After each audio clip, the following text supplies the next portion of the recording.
En el reino de Dios, si haces lo correcto por las razones equivocadas, Dios retira su favor. Lo diré otra vez. En el reino de Dios, si haces lo correcto por las razones equivocadas, Dios quita su mano. Porque gente que haga lo correcto Él puede conseguir, pero Él necesita alinear tus motivaciones con lo que te mandó a hacer. Allí está el deleite. Ahí tú sirves a Dios con alegría. Primero tienes que identificar cuál es tu don. Insisto, ¿qué es lo que sopla la vela de tu barco? ¿Qué enciende tu motor? ¿Qué recarga tus baterías? Cuando identifiques cuál es tu deseo, tu pasión, entonces busca que eso se justaponga, que se alinee como las vías de un tren. ¿Vieron cuando se paran ustedes? Se separaron alguna vez de niños, no sé, en las vías de un tren, que al final allá en el horizonte las vías se van juntando. Bueno, hay un momento donde se juntan los dones con el deseo. Dios no va a poner un don en ti que no te guste fungir, que no te guste hacer. ¿Quién dice, soy profeta a mi pesar? No, el profeta disfruta ser profeta. El maestro disfruta ser maestro. ¿Te ha tocado un maestro que no disfruta ser maestro? Yo sí. En el libro de Génesis, Dios retrocede el lienzo de su creación y admira su propia obra. Lo estaba leyendo hace unos momentos antes de comenzar el servicio, que durante la creación, Dios, cada vez que hacía algo y decía, produzcan los árboles, las semillas y el fruto, y retrocede Dios y ve que era bueno. Vio que su obra era buena, se deleitó. Puso los mares en sus cauces y dijo, y vio que era bueno. 6 veces le gustó lo que él hizo. Es la primera emoción, la primera reacción del Todopoderoso a su propia creación. Si uno dijera, ¿cuál es la primera emoción de Dios? Que aparece, por supuesto, en las Escrituras. Es el deleite, la alegría. Y vio que lo que hizo era bueno. Es la primera emoción que Dios expresa. Y la palabra hebrea que se utiliza en las Escrituras es tov, teo bealta, que significa alegría indescriptible, puro deleite, alegría. Hay una versión que dice carcajada. ¿Vio cuando algo sale tan lindo que te dice y lo celebran de lo profundo del ser? Bueno, así el Señor celebró su propia creación con alegría, con deleite. Y esa es la barra, esa emoción establece la barra, la valla, la medida de nuestra emoción, porque Él se deleita en lo que Él hace y Él no quiere nada menos para nosotros. Él quiere que nos deleitemos en su creación, que nos deleitemos unos con otros y sobre todo que nos deleitemos en Él. Y cuando uno se deleita en el Señor, uno se pone más alegre, dice voy a servir al Señor, lo hace con júbilo y el Señor se alegra de que te deleites. Ahí es cuando te concede los deseos del corazón. Y aquí el punto chato, diría el apóstol Cantinflas. Quiero hablar del deseo, quiero hablar de eso que fue prohibido por la iglesia por años. De donde yo provengo, si una prueba de fuego para saber si estabas en Dios o estabas en el diablo, una prueba de fuego para determinar si algo era pecaminoso o no, era si sentiste placer al hacerlo. Si te dio placer hacer algo, seguro que era pecado. Así nos medíamos las cosas. Hermano, ¿cómo te fue en las vacaciones? Bien, disfruté. Hay un espíritu de sospecha. ¿Y qué disfrutó? No, descansar, no hacer nada. No hacer nada. ¿Llevó Biblia? No, ya estaba. No estaba en pecado, pero estaba coqueteando, digamos, con la serpiente. Todo lo que tenga que ver con deseo, con el placer, lo hemos condenado. Hemos dicho, si me gusta lo que estoy haciendo es porque seguramente no debe ser de Dios. Si Dios tendría que pasar por esa prueba que la tradición nos hizo pasar a nosotros, Dios sería el primero en fracasar, porque Él dijo que le gustó, que sintió placer en todo lo que hizo y vio que era bueno y se alegró. Así que cuando el salmista dice, a tu diestra están los placeres para siempre, no habla de los placeres ilícitos, habla el placer de lo bueno. Yo no sé cuándo empezamos a creer que Dios siempre quiere enviarnos a lugares que no queremos y siempre nos quiere hacer cosas que no queremos hacer. Yo entiendo que la cruz implica sacrificio, pero cuando te deleitas, aún la cruz se hace ligera, como dijo el Señor, ligera es mi carga, no es pesado mi yugo. Él no estaba negando la cruz, Él estaba diciendo, puedo llevar la cruz a pesar del dolor, porque el amor equilibra la balanza. El deleite de saber que te estoy dando vida eterna hace que mengue cualquier dolor. Hace que cualquier dolor se vea pequeño. Hace que la balanza se equilibre. Cuando te deleitas en el Señor, ¿qué importa que te duelan los callos y los pies cuando has servido al Señor y has visto que por tu tarea gente pasó al altar o recibió a Cristo en el corazón? ¿No vale el esfuerzo? ¿No vale el sentirse cansado? ¿No vale la pena gastarse para Dios? ¿No es lindo cuando siembras, cuando ofrendas y ves que tu ofrenda alcanza a las naciones, enciende los dormitorios de Camboya, envía misioneros a Nueva Guinea? Yo digo, es maravilloso. La gente simplemente gasta el dinero en un mall. Hay gente tan miserable que lo único que tiene es dinero para gastar. Otros son tan ricos que tienen dinero para invertir en el reino. Y eso produce un deleite, un gozo. La vida es muy corta para hacer lo que no te gusta. La vida pasa muy rápido para hacer algo de lo cual no te sientes cómodo. Y eso es porque estamos más en contacto con las expectativas de los demás que con nuestros propios deseos. La gente, esencialmente los evangélicos, no tenemos idea muchas veces de lo que queremos y sacrificamos nuestros propios deseos, nuestros propios dones en el altar de las expectativas de los demás. Mi pastor quiere que haga esto, mi líder me pidió que haga esto, a aquel le gusta que yo sea así. ¿Cuándo vas a hacer algo conforme a los circuitos cerebrales que Dios plantó en ti? Porque Dios te eligió desde el vientre de tu madre, no eligió al líder desde el vientre de tu madre, eligió tu vida desde el vientre de tu madre. Entonces tú estás bajo sujeción. Entiendo, insisto, que hay un tiempo de disciplina, pero tiene que haber un tiempo de goce, de deleite. Si te conforma la vida con lo que debes hacer, toda la vida dice tengo que, en lugar de querer, hay un momento que pierdes el contacto con la felicidad. Y no debe haber cosa peor que no ser feliz. Ahora tú dices, bueno, pero la vida es más compleja que eso. A veces me toca ser jardinero o médico porque no puedo ser ingeniero o astronauta. Bueno, convengamos que esa es una realidad. Tienes que trabajar y salir adelante. Pero mi tema es si lo que estás haciendo lo haces por escuchar voces equivocadas. Tu mamá no va a vivir de lo que a ella le gusta que tú estudies. Y por eso le digo, papis, los hijos no son hojas en blanco para escribir, son libros para decodificar. Uno tiene que saber qué impulsa la vela, el motor de nuestros hijos. ¿Qué sopla la vela de sus pasiones? Porque eso es el deleite. ¿Están conmigo, sí o no? El que canta siente deleite de cantar. El que aconseja siente deleite de aconsejar. El que sirve siente deleite de servir. Si no, de otro modo no tienes que servir. Entonces, yo digo siempre, si tu don es la profecía, profetiza conforme a tu fe. Si es servir, sirve. Si es la enseñanza, enseña. Si es alentar, anima. Si estás en dar, da generosamente. Si es liderar, hazlo con diligencia. Si es mostrar misericordia, hazlo con alegría. Pablo menciona 3 adjetivos. Él dice que nuestros dones deben ser usados generosamente, diligentemente y alegremente. 3 adjetivos. La palabra generosamente viene de la palabra griega aplotes, que significa algo que va más allá del deber, la milla extra. Generosamente es, no sirvas por la mitad. ¿Qué es lo menos que puedo hacer sin que se den cuenta? ¿Qué es lo menos que puedo hacer en este empleo para que me paguen lo mismo? No, da generosamente la milla extra. Hemos hablado de esto en otros servicios. La palabra alegremente viene de la palabra griega hilarotes, que significa silbar mientras trabaja. ¿Has visto a alguien silbando mientras trabaja? ¡Es maravilloso! Un jardinero que anda con esos marcianos chupatierra, ni él se escucha el condenado. Pero hay otros con una cara. No importa si cuelgas un diploma en la pared o recoges la basura de alguien más.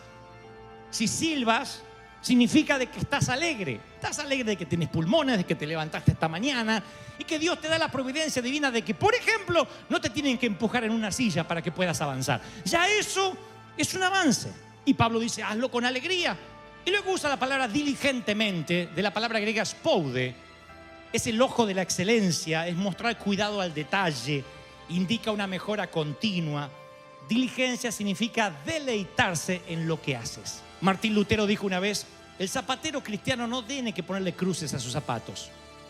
El zapatero cristiano tiene que hacer buenos zapatos, porque a Dios le interesa la buena artesanía y la excelencia. Si haces lo que Dios te mandó a hacer con excelencia, Dios te va a honrar. Yo creo que no había mesas con patas torcidas ni cajones mal ajustados que hayan salido de la carpintería de Nazaret. Dios no hacía un mal trabajo de carpintero. Imaginen, es un pueblo chico. Todo lo que pasa allí en Jerusalén, todo se sabe. Si eres un mal carpintero, si haces mal trabajo, o te mudas a otra ciudad, o te vas muy lejos, pero no digas que eres el Mesías, porque te van a decir, me debe la mesa que me prometió. Vino a casa a ajustarme un cuadro, me lo dejó torcido.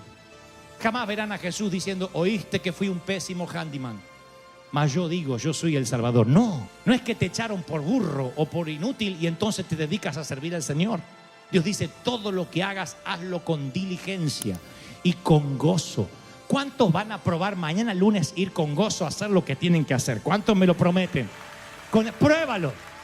Pruébalo, funciona. Si te levantas cada mañana diciendo, hoy voy a aprender algo nuevo, independientemente de que curses una universidad o no, o de la edad que tengas, no creerás cómo llegarás a diciembre. Tienes que decir, tengo que aprender algo nuevo. Busca algo que te interese, algo que encienda tus pasiones. Dios va a honrar eso y te va a regalar deleite, te va a regalar gozo del Señor. Hay una película, una de las geniales películas, no es de las más comerciales ni conocidas, reflejan la vida de Jesús según el Evangelio de San Lucas. El actor pertenece al ministerio de Oral Roberts pertenecía al ministerio de Oral Roberts, y este actor fue el que consiguió los fondos para grabar la película y dijo, haré una película del Jesús tal cual yo creo que era. Y cuando Oral Roberts fue al estreno, dicen los que estaban allí presentes que en esta escena que les voy a contar ahora, literalmente él saltó de la silla, dijo, sí, yo sabía que era así, y aplaudió de pie, interrumpiendo la función. El corazón de Roberts, de este tremendo evangelista, se conmovió al ver lo que su discípulo, que ahora era el actor del film, reflejó en esa película. Es la parte donde Jesús aparece como un fantasma ante la barca de los discípulos. Y Pedro, bravucón, corazón de hispano, dice, si eres tú, manda que yo vaya hacia ti. Jesús le dice, baja. Jesús nunca despega la sonrisa de su rostro. Dice, baja, vamos, Peter. Y Pedro baja y empieza a caminar sobre las aguas. Y como dice la Escritura, viendo los vientos, se hunde. Y Jesús empieza a hacer y el otro, no es gracioso, no es gracioso. Lo agarra de la barba así, hombre de poca fe. Le hace una cosa así, vení que te vamos. Le hace, este se está hundiendo y le hace, hombre de poca. Me vuelvo a reír porque no canta. Y lo levanta. Y el otro queda todo chamucado y Jesús se ríe y lo abraza. Me cambió la perspectiva de ese episodio, porque la Biblia no dice que Jesús estaba enfadado, pero hombre de poca fe, ¿cuántos hay aquí de poca fe? Y tú te vas al infierno. A mí me falta fe, te vas a hundir. Yo creo que Jesús, y luego haría bromas durante las pláticas junto al fogón. Pedro, ¿mucha agua tragaste? No es gracioso, Jesús. No es gracioso. De hecho, no es gracioso. Vamos, Pedro. Ese Jesús está reflejado en una de las mejores películas que reflejan la locura, la alegría. Y creo que cuando ignoras esas emociones, cuando las reprimes, cuando las suprimes, te pierdes la voz de Dios. ¿No es acaso lo que siente Nehemías? Que cuando le cuenta a alguien que los muros de su ciudad se han caído, dice, y lloré, me conmoví. No dice, y lloró en el espíritu, lloró. Cuando te indignan las cosas que le indignan a Dios, cuando lloras por lo que Jesús lloraría o te ríes por lo que Jesús reiría, entonces tus emociones están alineadas con el corazón de Dios. Ven y deleítate en el Señor. ¿Y qué hará Él? Y Él concederá los deseos o las peticiones de tu corazón. La pregunta es, ¿para qué lo estás haciendo? Y no es una pregunta que te haces una vez en las aguas del bautismo y ya, insisto, es una batalla diaria. La línea es tan fina que en cualquier momento tú la cruzas. Y cuando la cruzas, un día estarás quedándote con la gloria y en el reino de los cielos, apenas cruces esa línea, Dios retira su favor. En el reino de Dios, si haces lo correcto por las razones equivocadas, Dios retira su favor.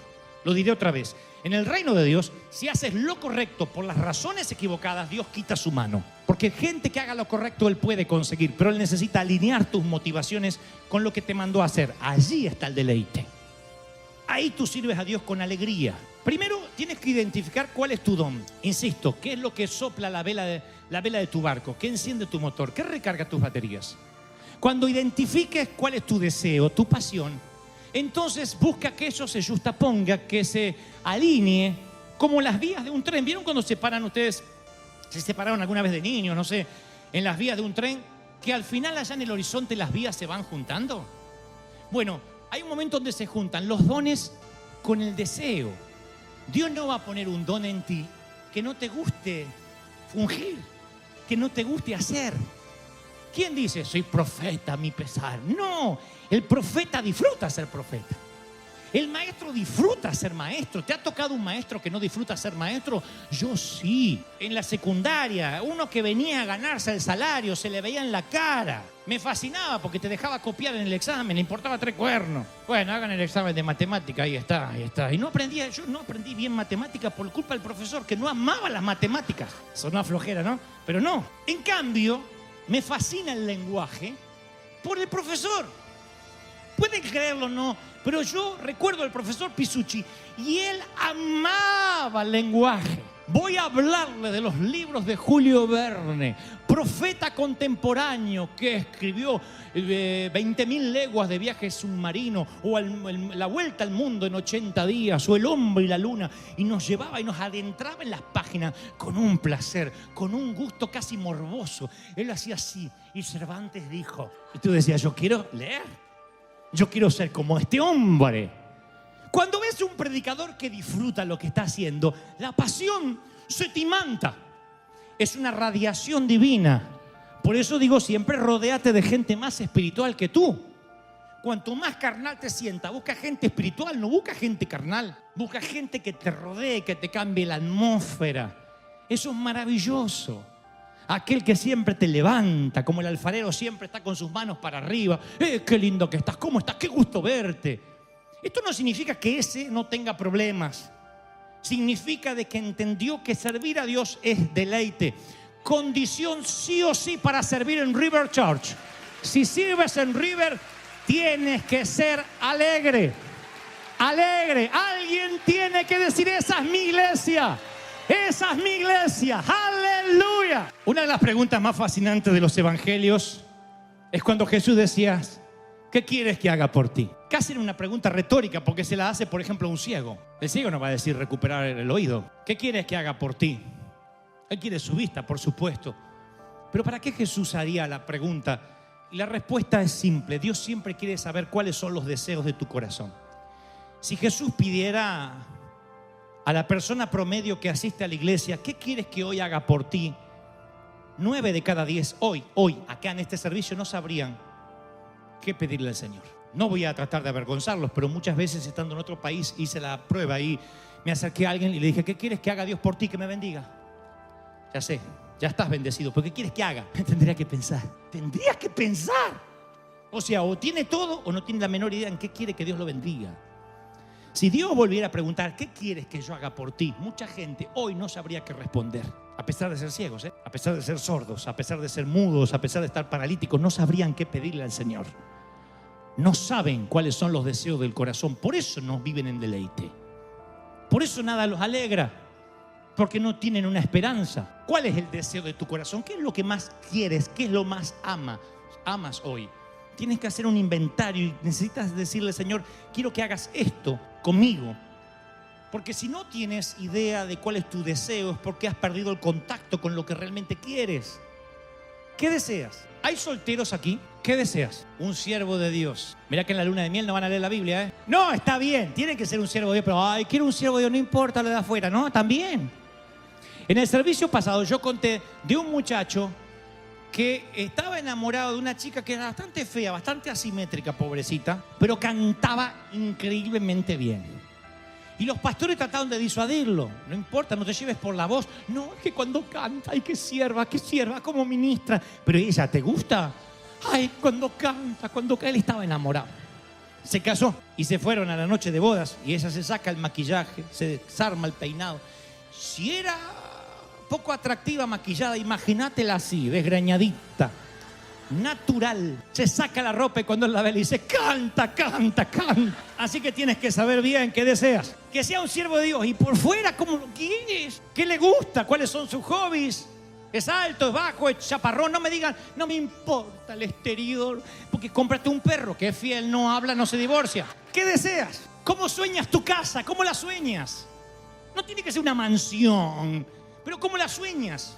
costa este, costa oeste, montañas, mar, océano, ¿qué hay enfrente? Pocos vecinos, muchos vecinos, te gusta platicar mucho, te gusta la soledad. ¿Qué hay?